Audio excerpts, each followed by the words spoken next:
Welcome to Khetz tutorials, and in this video I'll be covering question 56 from A exercise in James Stewart calculus. So now this is our question 56. We asked to solve this.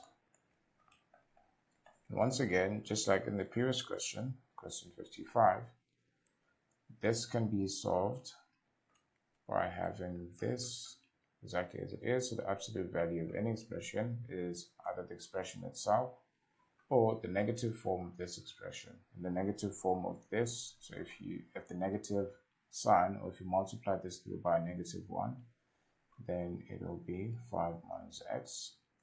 So these are the two inequalities which we have to solve now. So on this side, we can just add 5 on both sides, or everywhere, basically. So it's actually 3 sides.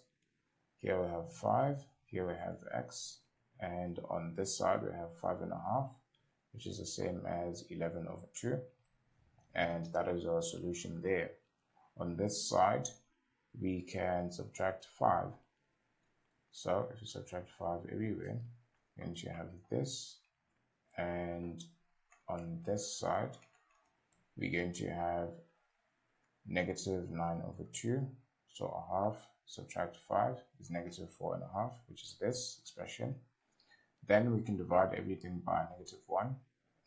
That would give us 5 here. Then the inequalities change their direction when we divide by negative, or when we multiply by a negative number.